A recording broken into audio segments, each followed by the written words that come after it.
So yan mga kaidolo, magandang gabi sa inyong lahat dyan, Luzon, Visayas, Mindanao. So yan mga kaidolo, kumpirmado talaga yung yung nangyari kay Ephraim na hindi siya nakauwi. So na talaga mga kaidolo, no? So muli na namang nabihag si Ephraim, yung kapatid ko. So nakakalungkot mo pong isipin mga kaidol, pero kahit na iniiwasan o hindi inasahan na pangyayari, nangyari talaga. So yan mga kaidol, no? Nakita ko yung upload na video sa account ni Ephraim. So ito po yun mga kaidol, tingnan nyo. So yan po ang nangyari mga kaidol. Grabe talaga yung ginawa sa kapatid ko. Binugbog talaga, tapos nilulunod pa sa tubig. So yung madumi na tubig, mga hayop talaga yung mga walang puso ng mga bandido na yun. So yan mga kaidol, sa ngayon mga kaidol, no? So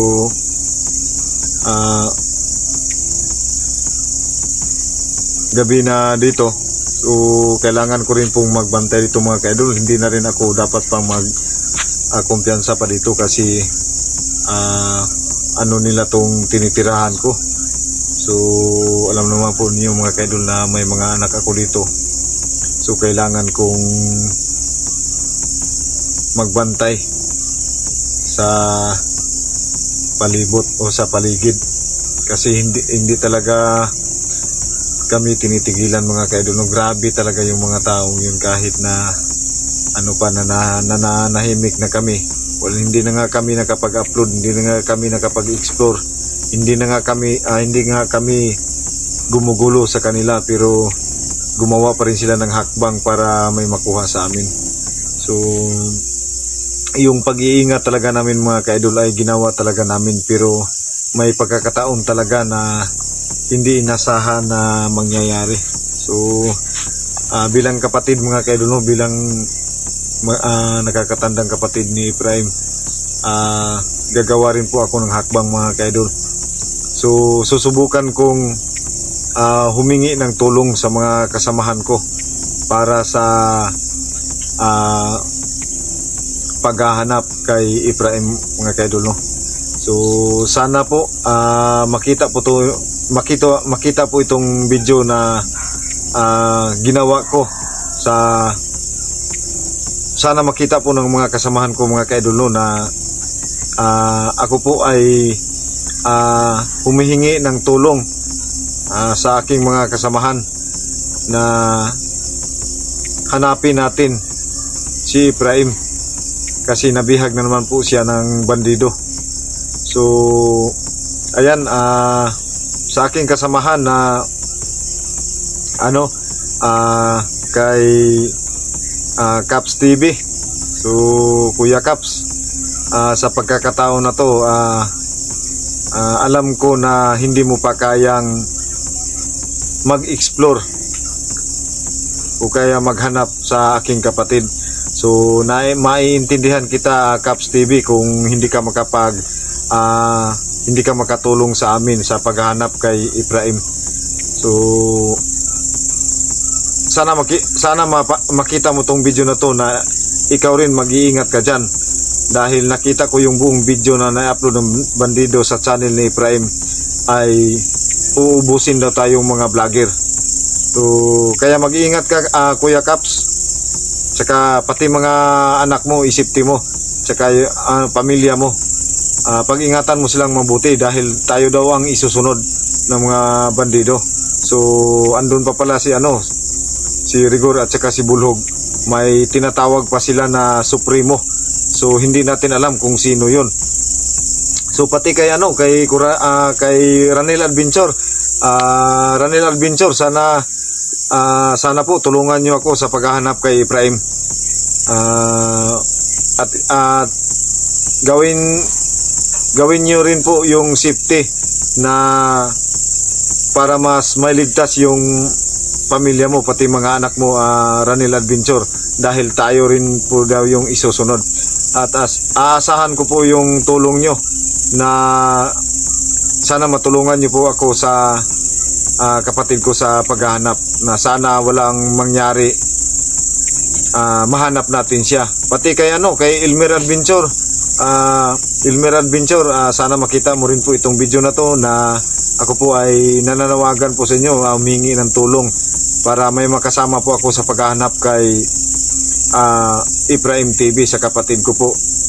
Pati na rin po kay kay Long Hair TV, Kuya Rods.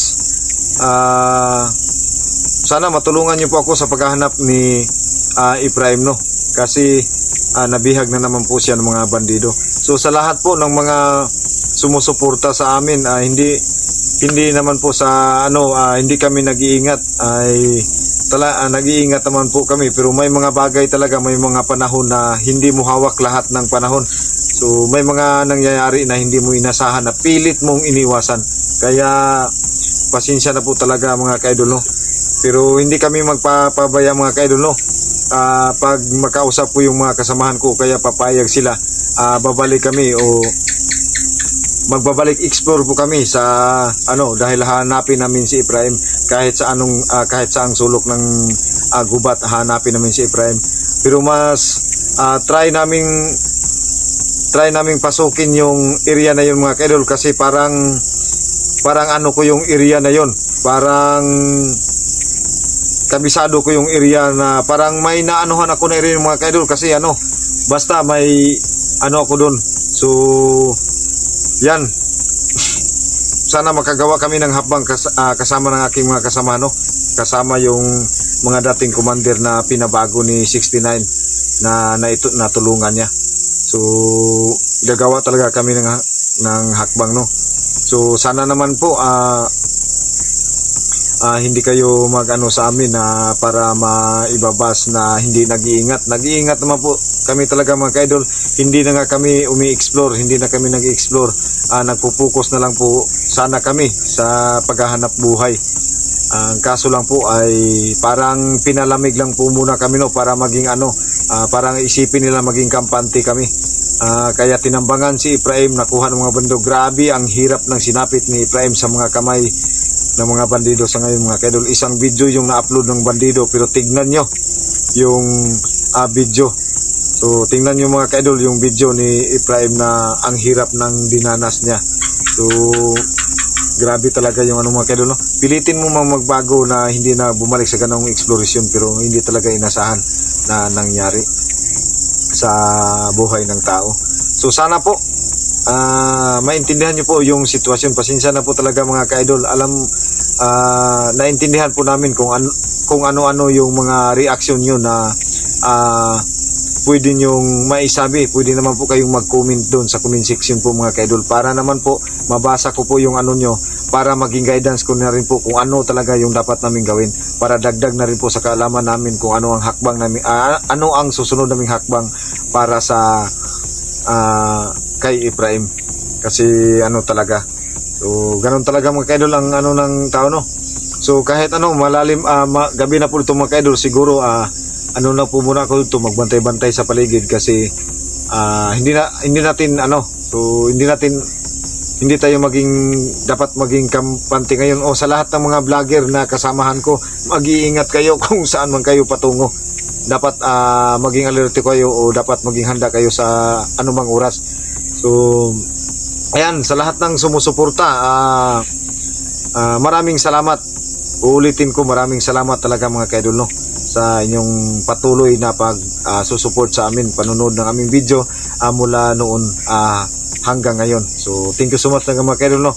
So kahit ganun pa man yung nangyari mga kaidol, so may pa rin po tayo, may shout out pa rin po tayo. Shout out kay Sir Lando Barito. Sir, magandang gabi sa iyo, sir. Maraming salamat sa iyong sir, paghanga, sir, pag patuloy na suporta sa amin. Pati na kay Idol Ridros, Idol Dinalagan, shout out sa inyo diyan. Kay Jinsky Cute Alandroke, shout out sa iyo, ma'am. Idol Ninit Galvis, shout out sa iyo. Pasensya na po talaga.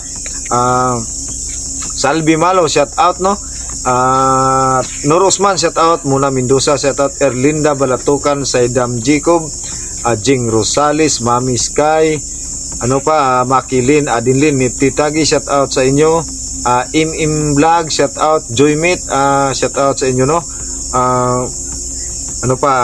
Balan Rayos Family, Bilaro Family, Mrs. Family, Garcia Family, shout out sa inyo. Shout out na rin po sa natin dyan kay GP Rose Oloroso from Langka, Lupon, Davao Oriental. Shout out sa iyo dyan, idol. Shout out pa rin po kay sino pa yung natin, supporter natin o viewers natin na hindi natin na ibabanggit dito. Marami kasi kayo, no? 3,000, biro mo 3,000 plus solid supporters ni Birch Strike TV. So shout out na lang po sa inyong lahat dyan, mga ka-idol, no? Tulungan nyo lang po ako, mga ka-idol, ipagdasal na sana malampasan ni Prime o maabutan namin na okay pa siya. So yun lang po, mga ka-idol, no, sa gagawin namin. So kung ako lang yung tatanungin, mga ka-idol, ayaw ko na sanang bumalik sa bundok na mag-explore, kasi parang hinahatid mo na yung buhay mo doon. Maghahanap ka ng mga masasama na hindi mo alam kung saan nag-aabang sa iyo o kailan. So ayaw ko na sana, mga ka-idol. Naging na po ako, naging focus na po tayo sa sa paghahanap buhay, kasi malapit na po talaga yung pasukan ng aking mga anak. So kailangan ko makapag-ipon para sa kanilang pag-aaral. So sa ngayon, mga ka-idol, yung hindi inasahan na pangyayari ay nangyayari. So maging na lang po tayo na sana malampasan ni Prime yung niya ngayon. Sana makasurvive siya sa nangyari niya ngayon, no, na hanapin namin kanya. So ayan, abangan nyo, mga ka-idol, yung pagbabalik explore ni Birch Strike TV para hanapin yung nawawalang kapatid na si Ibrahim na kinuha ng mga hayop ng mga bandido. So kahit na makita, so yan lang po muna, mga ka-idol, no? Sana tuloy-tuloy pa rin yung suporta nyo sa amin. Sa mga hindi pa nakapag-subscribe, paki-subscribe sa aking channel, mga ka-idol, no? Birch Strike TV. Pakipindot na rin po ng notification bell para updated na kayo sa lahat ng video na aking may upload. So ayan, mga ka-idol, maraming salamat sa inyong lahat, and God bless po, and maayong gabi sa inyong tanan, mga ka-idol. Salamat.